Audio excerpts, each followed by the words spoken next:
আসসালামু আলাইকুম। আশা করি সবাই ভালো আছেন। সিভিল সার্জনের কার্যালয়ে ভোলা তাদের পুনর্নিয়োগ বিজ্ঞপ্তি প্রকাশ করেছে গত 23/7/2025 তারিখে। চলেন বিস্তারিত দেখেন। এখানে 1 নম্বরে আছে পরিসংখ্যানবিদ, গ্রেড হচ্ছে 14, পদসংখ্যা হচ্ছে 1টি। কোনো স্বীকৃত বিশ্ববিদ্যালয় হতে পরিসংখ্যান, গণিত অথবা অর্থনীতি বিষয়ে স্নাতক বা সমানের ডিগ্রি থাকতে হবে, কম্পিউটার ব্যবহারের দক্ষতা থাকতে হবে। 2 নম্বরে আছে স্টোর কিপার, গ্রেড হচ্ছে 16, পদসংখ্যা হচ্ছে 2টি। কোনো স্বীকৃত বোর্ড হতে উচ্চ মাধ্যমিক বা সমানের পরীক্ষায় উত্তীর্ণ হতে হবে, সরকারি বিধি অনুযায়ী জামানত জমা প্রদান করিতে হইবে। 3 নম্বরে আছে অফিস সহকারী কাম কম্পিউটার মুদ্রাক্ষরিক, গ্রেড হচ্ছে 16, পদসংখ্যা হচ্ছে 7টি।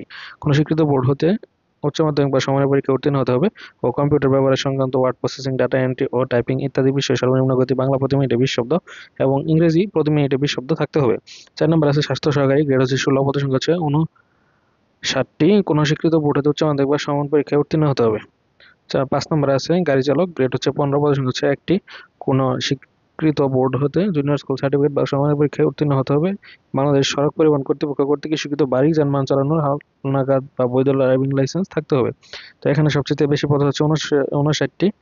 এরা শিক্ষাগত যোগ্যতা চাওয়া হয়েছে উচ্চ মাধ্যমিক বা এইচএসসি সমান। সবাই আবেদন করতে পারবেন। স্বাস্থ্য সহকারী, এরা আলাদা কোনো কিছু লাগবে না। যে কোনো ট্রেড কোর্সের সার্টিফিকেট লাগবে না। যারা এইচএসসি পাস করেছেন তারা সবাই আবেদন করতে পারবেন। এখানে বিশেষ নির্দেশনা দেওয়া আছে যে যারা আবেদন করতে চান তারা এই ওয়েবসাইটে CSBHOLA ভোলা টেলিটক ওয়েবসাইটে আবেদন করতে হবে। তো নিয়োগ বিজ্ঞপ্তিতে বর্ণিত সময়ে নিয়োগ কোটার ক্ষেত্রে সর্বাধিক কর্তৃক জারিকৃত সর্বশেষ আইন বিধি অনুসরণ করা হবে। আর এগুলা সব চাকরির ক্ষেত্রে এক। অন্যান্য চাকরিতে যা আছে সব সেম। এখানে বয়স সীমা দেওয়া আছে 32 বছর 18 হতে।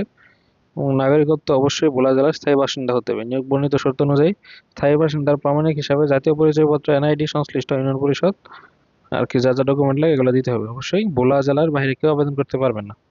তো এই ছিল আজকের নিয়োগ বিজ্ঞপ্তিটি। আশা করি যারা ভোলা জেলার আছেন যদি কেউ থাকেন তারা আবেদন করতে পারবেন।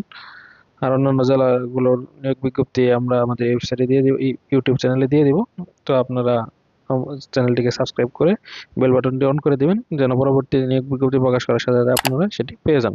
তো ধন্যবাদ সবাইকে, ভালো থাকবেন, আল্লাহ হাফেজ।